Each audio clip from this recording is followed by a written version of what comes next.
Nah, apa sih yang memicu akhirnya eh, orang itu saat ini mudah untuk bercerita soal pribadinya ke halayak ramai gitu? Karena itu bisa jadi jembatan untuk terkenal, Hmm, bahkan menjadi ladang uang. Zaman dulu ada nggak yang cerita tentang pribadinya? Karena nggak menghasilkan uang dan nggak terkenal, malah malu. Kalau sekarang ini jadi lahan, jadi jembatan agar dikenal. hilang rasa malu bagi yang memberitakan maupun mendengar. Kalau lu bilang kalau zaman dulu ada hal-hal kayak gini diberitakan, nggak laku kan? Artinya tidak ada yang mendengar kan? Tidak Iya, ada, malah malu. ya, tidak ada yang tertarik gitu. Iya, Makanya nggak laku. Nah sekarang kenapa tuh jadi laku gitu saat ini berita-berita atau ya apa aja yang negatif? pengaruh duit dan pengaruh terkenal itu lebih hebat daripada Tuhan. Hmm. Saking pengen terkenal lagi dan saking butuh uang. Sekarang ini kan kehebohan itu kan jadi tonton. Hmm. Jadi tontonan banyak orang, dari situlah dapat uang, dari situlah terkenal. Makanya semua orang ingin bercerita hal-hal yang nggak pantas diceritain, Hmm. agar dikenal, agar terkenal. Ini kan urusan pribadi, saling ejek di Instagram, saling salahkan di segala macam, di Facebook, di media sosial lah. Semuanya itu hal-hal yang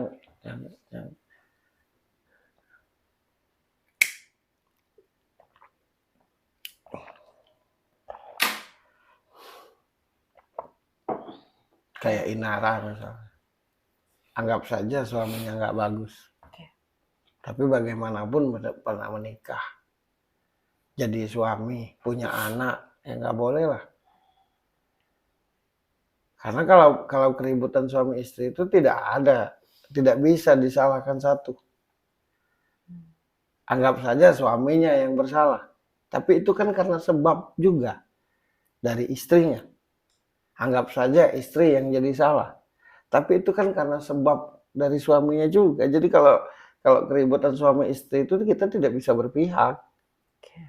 Tidak bisa berpihak. Tanggung jawab suami istri itu untuk menyelesaikan persoalan itu. Jangan melibatkan orang lain, bahkan digembar-gemborkan. Cuma menurutku karena rasa malu itu sudah tidak ada lagi, jadi hal-hal begini ini dianggap biasa. Gitu. Agar terkenal dan dapat uang. Yang lebih lucu lagi, aku tidak melihat kayak Inara nih, ada menderita dan sedihnya sekarang ini. Malah jadi senang seolah-olah dengan perceraian itu. Sebab dikenal lagi, didengar lagi, banyak tawaran pekerjaan, banyak yang endorse, dapat tuh duit, malah bersyukur jangan-jangan dengan persoalan tuh. Dan tidak hanya dia doang, banyak jadi lelucon. Menurutku nggak ada rasa malu orang-orang kayak gitu tuh. Silakan mau terkenal, silakan, tapi dengan skill, dengan kemampuan. Jangan dengan cerita-cerita kayak gini. Ini urusan pribadi, ini urusan rumah tangga. Bagaimana anaknya, nggak mikir apa. Ya berselingkuh, jangan lah nulis di mana. Dan ini kasus yang kesekian kali, bukan dia doang.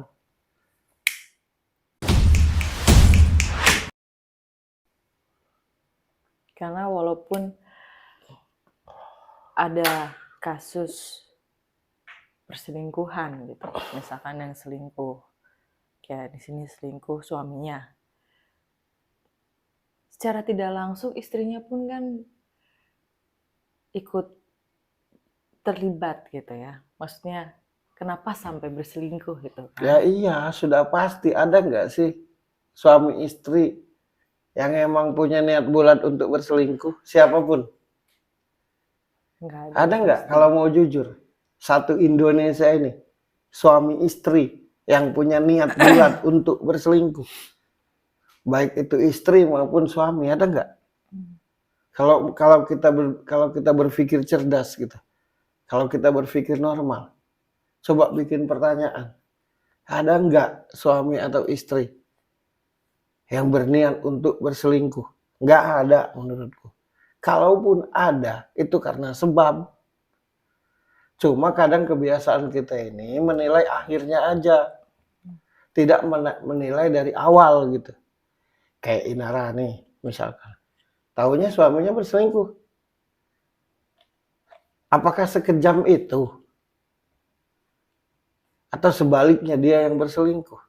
Apakah sekejam itu? Enggak. Suaminya. Suami atau istri itu? Enggak akan mungkin.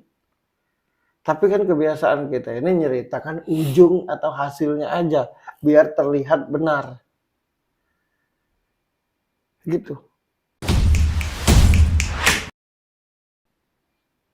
Jadi kalau ada kasus perselingkuhan di rumah tangga manapun, Ya itu karena sebab. itu pasti karena sebab. Nggak akan mungkin lah suami berniat untuk berselingkuh, seorang suami. Seorang istri berniat untuk berselingkuh. Justru perselingkuhan itu penyebab utamanya lari dari persoalan. Atau tidak mau mengambil keputusan dari sebuah persoalan yang dihadapi. Atau ketika ada persoalan tuh dipendam, meledak. Dengan alasan biar baik-baik aja. Tapi berselingkuh itu lebih daripada kurang ajar. Kan gitu. Perselingkuhan itu terjadi efek dari persoalan yang dipendam.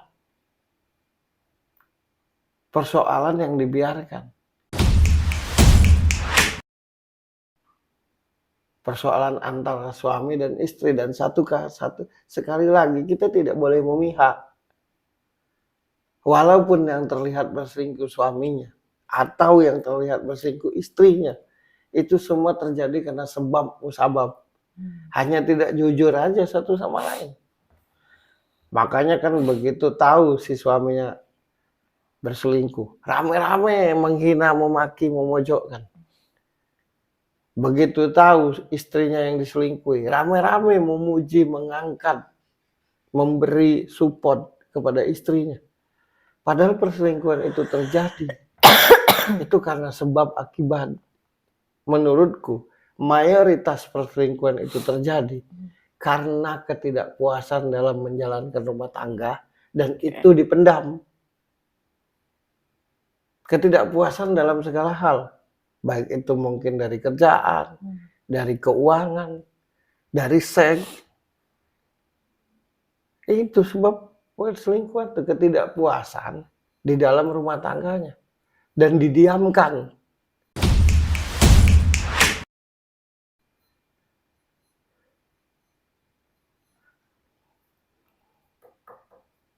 Nah, cuma kebiasaan kita ini nilai ujungnya aja atau memberitahu ujungnya aja.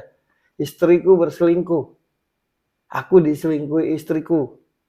Suamiku berselingkuh. Aku diselingkuhi suamiku. Seolah-olah tanpa sebab tahu-tahu terjadi aja perselingkuhan itu. Membahas ini bukan usil dengan mereka berdua.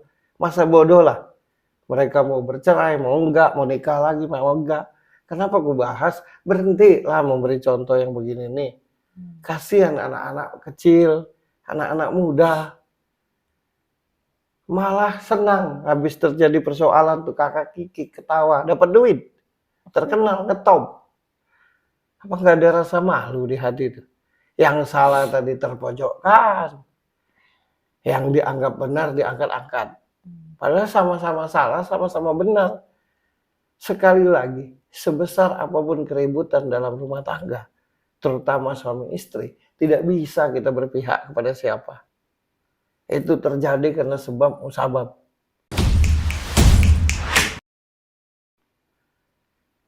Bukti terjadi karena sebab musabab, kenapa mereka bisa mengenal, saling mengenal? Kenapa mereka bisa pacaran? Kenapa mereka bisa menikah? Kenapa pula bisa punya anak? Kalau misalkan yang satunya murni jahat, yang satunya baik, nggak mungkin bisa bersama. Atau satunya benar-benar nggak suka, satunya suka, nggak mungkin juga bisa bersama. Perselingkuhan itu terjadi atau perceraian itu terjadi mayoritas karena lari dari persoalan. Tak berani ngambil sikap dari persoalan yang dialami dalam sebuah rumah tangga. Dengan alasan agar baik-baik aja. Tapi bercerita dengan orang tuh nggak malu. Malu gue ribut sama istriku. Malu aku ribut sama suamiku. Tapi bercerita ke orang lain nggak malu. Bahkan berselingkuh. Aneh. Kita nih semakin hari semakin aneh, semakin nggak jelas.